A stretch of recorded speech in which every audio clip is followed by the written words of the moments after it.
Om Swastiastu. Perkenalkan, nama saya Desa Madia Anifa Wijaya dari Program Studi Bimbingan dan Konseling kelas B. Di sini saya ingin menjelaskan sedikit mengenai materi pengertian bimbingan konseling, tujuan bimbingan konseling, fungsi bimbingan konseling, dan asas-asas bimbingan konseling. Baik, di sini yang pertama itu ada pengertian dari dasar-dasar bimbingan konseling, yaitu ilmu yang mempelajari pokok, fungsi, kode etik, profesi, prinsip, asas, dan teori konseling. Tujuan seorang calon konselor untuk membantu seorang konselor adalah untuk menyelesaikan atau membuat keputusan terhadap masalah pribadi, masalah sosial, masalah belajar, dan karir dengan cara menggunakan teknik-teknik konseling dan teori-teori konseling.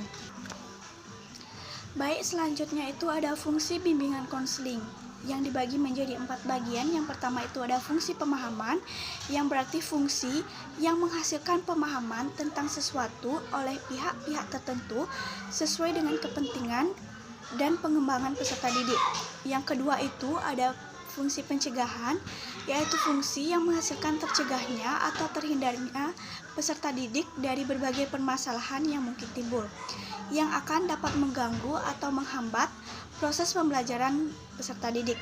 Yang ketiga itu ada fungsi pengentasan, yaitu fungsi yang akan menghasilkan terentaskannya atau teratasinya berbagai permasalahan yang dialami peserta didik.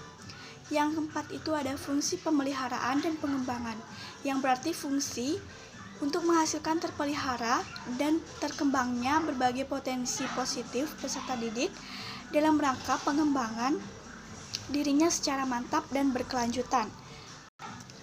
Baik, yang selanjutnya itu ada asas-asas bimbingan konseling yang dibagi menjadi 12, yaitu yang pertama ada asas kerahasiaan, yang berarti asas untuk menuntut yang dirahasiakannya segenap data dan keterangan siswa. Yang kedua itu ada asas kesukarelaan, yaitu asas untuk menghendaki adanya kesukaan dan kerelaan siswa untuk mengikuti layanan yang diperuntukkan baginya. Yang ketiga itu ada asas keterbukaan, yaitu asas yang menghendaki agar siswa yang menjadi sasaran layanan agar mau terbuka dan tidak berpura-pura. Yang keempat itu ada asas kegiatan. Yang kelima itu ada asas kemandirian. Yang keenam itu ada asas kekinian. Yang ketujuh itu ada asas kedinamisan. Yang kedelapan itu ada asas keterpaduan. Yang kesembilan itu ada asas kenormatifan. Yang ke-10 itu ada asas keahlian. Yang ke-11 itu ada alih tangan kasus. Yang ke-12 itu ada tut uri handayani.